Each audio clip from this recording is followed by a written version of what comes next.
Praise the lord. దేవుని నామానికి మహిమ కలుగునుగాక. ఈరోజు దేవుని వాగ్దానము, నేను నిజమైన ద్రాక్షవల్లిని, నా తండ్రి వ్యవసాయకుడు. యోహాను సువార్త 15వ అధ్యాయం 1వ వచనము.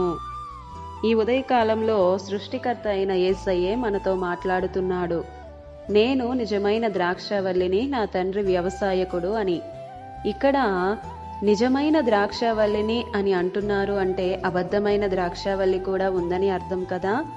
నాలో ఫలింపని ప్రతి తీగ బయట పారవేయబడి అగ్ని చేత కాల్చబడుతుంది అని. ఒకవేళ మనము ఫలించకపోతే ఆయన తీసివేస్తానంటున్నాడు. నిజ ద్రాక్షవల్లికి తీగలు కాయాలి, ఫలించాలి, అభివృద్ధిలోనికి రావాలి.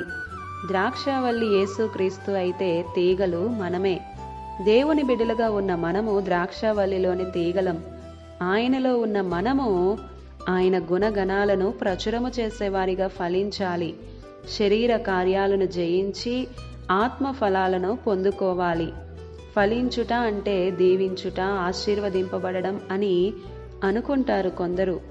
ఎవరైతే ఫలిస్తారో ఇంకా మరింతగా ఫలించాలి అని. ఆ ఫలించే వాటిలో పనికిరానివి తీసివేస్తానంటున్నాడు. ఆయన గుణాలను కనపరచాలి ఈ లోకానికి మనం. ద్రాక్షవల్లికి అంటుకట్టబడ్డ మనము ద్రాక్ష పళ్ళనే ఫలించాలి. వేరు ద్రాక్షలను ఫలించకూడదు.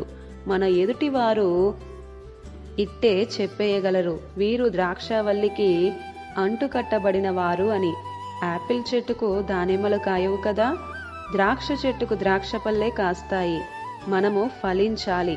శరీర కార్యాలను వ్రేళ్లతో పెకలించి అగ్నిలో పారవేసి ఆత్మ ఫలాలను ఫలించునట్లుగా జ్ఞానమును పొందుకోవాలి. ద్రాక్షవల్లికి ఎంత కష్టం వచ్చినా, ఎంతో వేదన బాధలైనప్పటికీ పెనవేసుకున్న తీగ ఎలా బలము కలిగి ఉంటుందో, మనము కూడా క్రీస్తుతో అంటుకట్టబడ్డామని తలంచుచు ఆత్మీయ స్థితిలో ఎదిగేవారిగా ఉండాలి. కృప మనందరికీ తోడైయుండును గాక. ఆమేన్. ఈ దిన వాగ్దానం మనందరి జీవితాలలో నెరవేరాలని కోరుతూ దేవుని సువార్త పరిచర్యలో మీ సహోదరి Prasanna. God bless you. Amen.